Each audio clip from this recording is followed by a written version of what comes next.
네, 안녕하세요. 뉴스책 울꾼 김현욱 작가입니다. 네. 네, 한학자 총재 변호인을 맡고 있는 이모 변호사가 지난달 말에 민중기 특검을 25분간 직접 만났다는 내용의 보도가 나와 논란이 일고 있습니다. 네네. 이 논란이 좀 커지자 특검 측이 입장을 내놨는데요.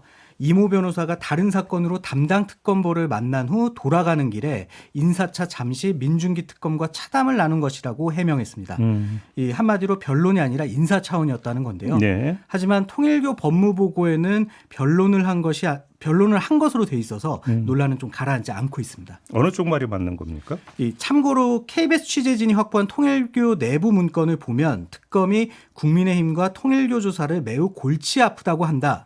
윤영호가 진행 상황을 총재에게 보고했다고 진술해 한학자 총재의 소환이 불가피하다. 이런 내용의 이모 변호사와 민중기 특검 간의 면담 내용까지 기재돼 있었다고 합니다. 그럼 두 사람 사이에 그 수사 관련 이야기가 있었다는 얘기가 되는 거죠. 그렇죠. 만약 이게 사실일 경우에는 특검이 수사 진행 상황을 피의자 측에 흘려준 것으로도 볼 수 있는 아주 심각한 문제인데 네. 이것 말고도 다른 문제가 하나 더 있습니다. 어떤 건데요? 이 전관 변호사들의 방문 변론 그리고 몰래 변론에 대한 문제가 꾸준히 제기되면서 검찰이 지난 2016년부터 변호사가 전화나 검찰청을 방문해 그 구두로 변론한 경우에는 구두 변론 관리대장이라는 걸 기록하도록 하는 내용의 이 형사사건 변호 활동에 대한 업무 지침을 도입하는데요.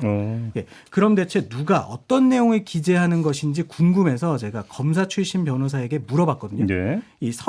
그랬더니 이제 선임계를 낸 변호사만이 검사와 전화나 면담이 가능하고 이 구두변론 관리대장의 변론 일시와 변호사의 이름, 사건 번호, 전화 또는 방문 여부 등을 이 사무관 등 이 검찰 직원이 기재하는 것이 일반적이라고 합니다. 네네. 예, 다만 이 관리대장에는 구체적인 변론 내용까지는 기재하는 게 아니라고 그러더라고요. 근데 아무튼 이건 이제 검찰의 지침인데, 네. 자, 이 지침을 특검에 한번 적용한다고 하고 그렇게 되면 어떻게 되는 겁니까? 네, 이 구체적 내용까지 확인은 못하더라도 변론 성격의 만남이었는지는 확인이 가능할 텐데 예. 이 두 가지 체크 포인트가 있거든요. 예. 우선 민중기 특검과의 만남이 관리대장에 기재됐느냐 여부일 텐데 네. 이 특검 측 주장대로라면은 이 기재가 안 돼 있을 가능성이 크거든요. 뭐 인사 차원이고 변론 아니라고 주장을 했으니까. 그렇죠. 변론이 아니기 때문에 네. 그렇죠.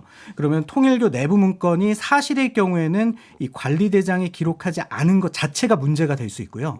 그렇죠. 네. 예. 이 두 번째로는 다른 특검보를 만난 건 이 관리대장에 기재됐느냐 여부입니다. 이거는 변론이었다고 하니까 기재가 됐어야 만약에 진짜 관리대장이 이 지침을 특검도 도입을 했다면 그렇죠. 기록이 돼 있어야 되는 거죠. 네네. 이거를 좀 확인을 해야 되는데 하지만 이걸 확인한다고 해도 어떤 대화가 구체적으로 오갔는지 그 구체적인 내용은 확인할 수 없다.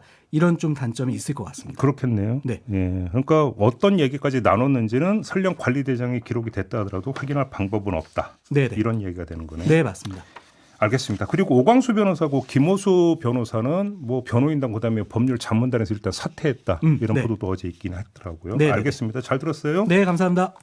네, 아름다운 독도님이 오얏나무 아래서는 가끈도 고쳐매지 말라고 했는데 라고 좀 얘기를 올려주셨고요. 네. 린주님은 특검을 특별히 검사해야 하는 거 아닙니까? 라고 또 올려주셨어요. 왜냐하면 그동안 민특검은 사건 변호인과 직접 접촉하지 않는다는 원칙을 얘기를 했었잖아요. 근데 개인적인 친분이 있다고 차를 마셨다. 요거는 조금 논란이 좀 되고 있는 것 같습니다. 특검에 대한 국민적 기대와 믿음이 얼마나 큰지를 다시 한번 되새겼으면 좋겠다. 이런 말씀 드리겠습니다.